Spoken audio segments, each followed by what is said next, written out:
కాబట్టి మేము ఇట్లా రక్కుతోటే సేఫ్ అని చెప్పి రక్కుతోటే నేర్పుకుంటున్నాము. రక్కు లేని వాళ్ళు పారతోటైనా సమానంగా నేర్పుకోవచ్చు. మీరు చూసినట్లయితే పక్క కొత్తిమీర ఎదిగుంది, మంచిగా ఉంది, అయినప్పటికీ మీరు ఎందుకు ఇంకా పక్కకి కొత్తిమీర అలుకుతున్నారు అని అంటే, అది అయిపోయేసరికి ఇది పెరుగుతుంది, రన్నింగ్ ఉంటుంది కాబట్టి ఇక్కడ మేము కొత్తిమీరలు అలుకుతున్నాము.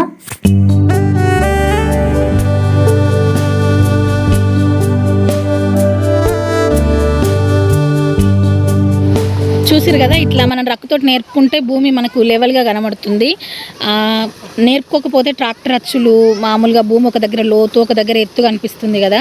సో ఇట్లా లోతు ఎత్తు ఉంటే ఏంటంటే వాటర్ ఒక దగ్గరనే నిలిచి అవి కొత్తిమీర ఆకంతా కుళ్ళిపోయే ఛాన్స్ ఉంటుంది. మళ్ళీ ఒక దగ్గర నీళ్లు పడితే ఇంకో దిక్కు ఎండిపోతాయి అన్నట్టు. ఇక్కడ నీళ్ళు ఉంటే ఇటు సైడ్కి అటు సైడ్కి రావు, ఓన్లీ మధ్యలో ఎక్కడైతే గుంటలు ఉంటాయో అక్కడి నుంచే పోతాయి. కాబట్టి మనం ఇట్లా లెవెల్ చేసుకుంటే అంత కరెక్ట్ ఉంటుంది. ఏం చేస్తున్నావు మహా? ఏం చేస్తున్నావు?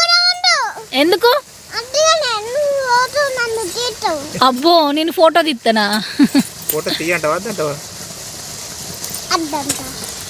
అద్దంటవా? అద్దా మనకి వీడియో తీసుడు.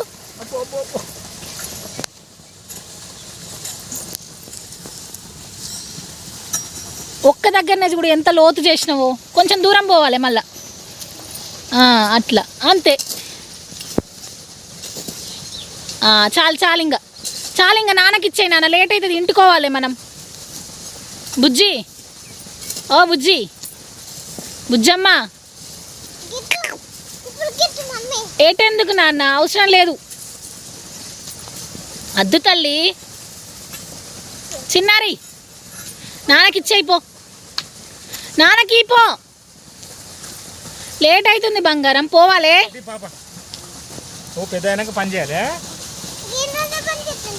దాంతో పని చేద్దులే, పెద్దగా అయినాక చేస్తావా? చిన్న ఉన్నప్పుడా? అబ్బో చిన్న ఉన్నప్పుడు చేస్తే నన్ను కొడతారు అందరూ.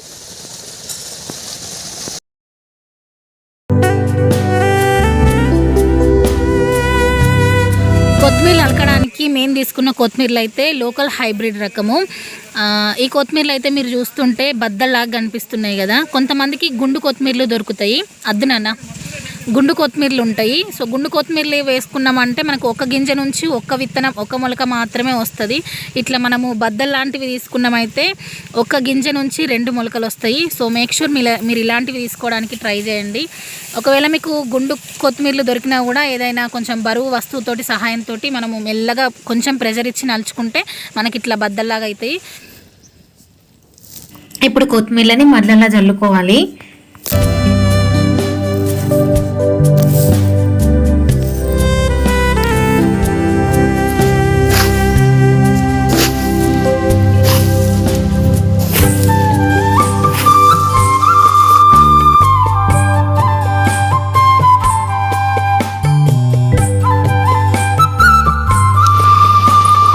నీకు చల్లరాదమ్మా నాన్న, బుజ్జి ఇంకొన్ని.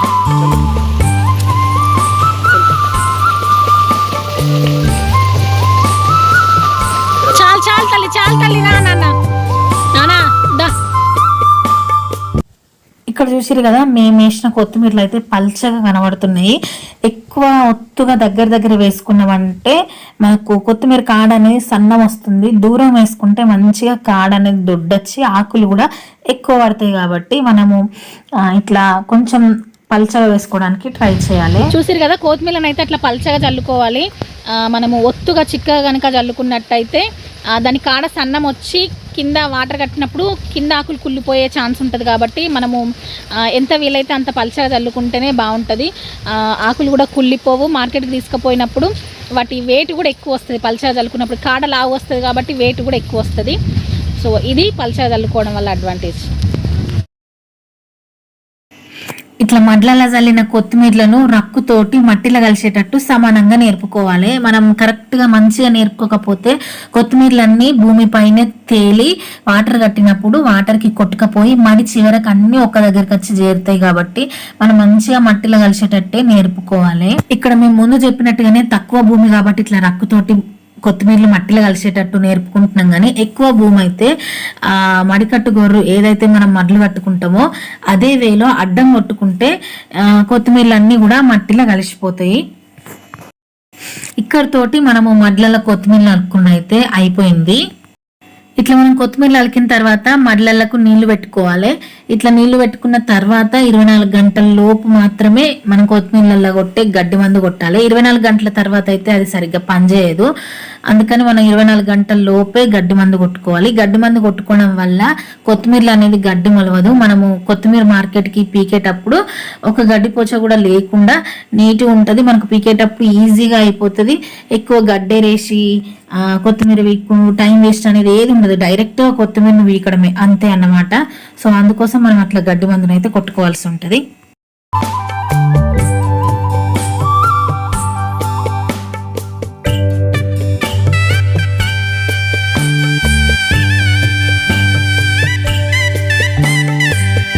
కొత్తిమీరలకు వాటర్ ఇవ్వడం కూడా ఇంపార్టెంటే కాబట్టి మీ భూమి రకాన్ని బట్టి మీరు వాటర్ ఇవ్వచ్చు. అట్లనే కొత్తిమీర మొలిచిన తర్వాత 4-5 ఆకులు వచ్చినప్పుడే మనం యూరియా చల్లుకోవాలి. యూరియా చల్లుకోవడం వల్ల కొత్తిమీర ఫాస్ట్గా ఎదుగుతుంది. మేము నెక్స్ట్ డే కొత్తిమీరలో గడ్డి మందు కొట్టడానికి వచ్చినాము. ఆ గడ్డి మందు పేరు అయితే పెండమిల్. ఎవరైతే అడిగిరో వాళ్ళందరూ కూడా జాగ్రత్తగా చూసి రాసుకొని ఈసారి ఫర్టిలైజర్ షాప్కి వెళ్ళి ఆ గడ్డి మందుని ఇవ్వమని అడిగి మీరు కూడా మంచిగా కొత్తిమీర పెంచుకోండి, గడ్డి లేకుండా పెంచుకోవాలి, సరేనా? ఇక్కడ మా మందు డబ్బా అయితే 18 లీటర్స్ది. ఆ 18 లీటర్స్ కూడా అక్కడ కొలిచే క్యాప్ ఉంది కదా, ఆ క్యాప్ తోటి మేము 80 to 90 ml వరకు కూడా తీసుకున్నాము.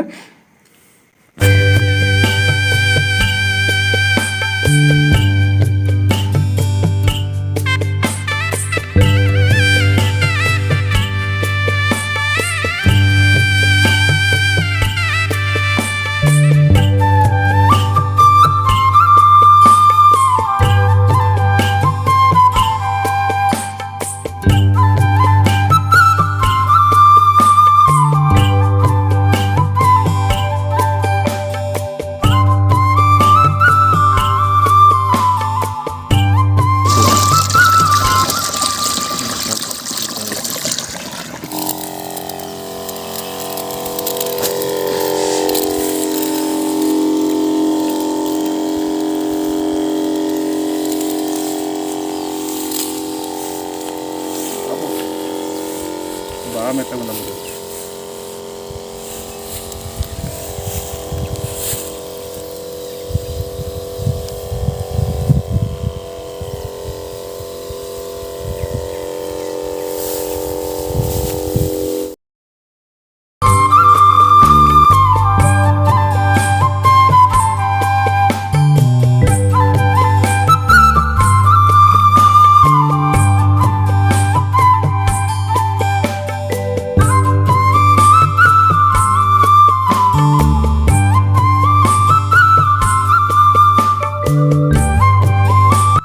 సక్సెస్ఫుల్ గా మనం కొత్తిమీర అలుకున్నాము, మంచిగా గడ్డి మందు కూడా కొట్టుకున్నాం కదా, అవైతే 10 రోజుల్లోపు మొలుస్తాయి. ఇక్కడ నేను మీకు చూపించేది కొత్తిమీరలను పలచగా అలుకోవడం వల్ల కాడ లా ఉంటది, ఒత్తుగా దగ్గర అలుకోవడం వల్ల కాడ సన్నం ఉంటది అని చూపిస్తున్నాను.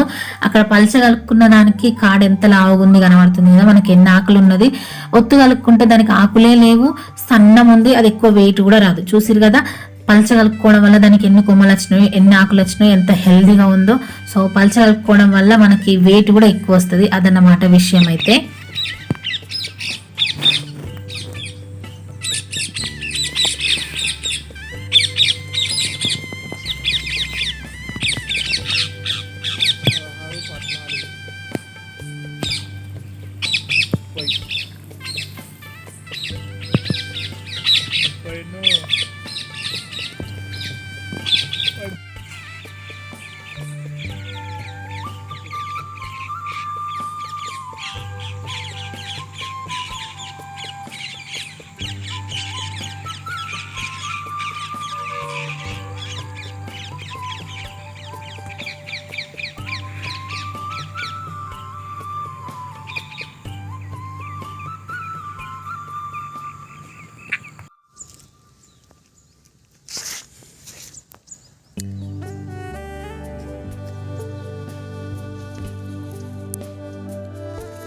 ఇది కొత్తిమీరకు సంబంధించిన మేము చేసే సాగు విధానము.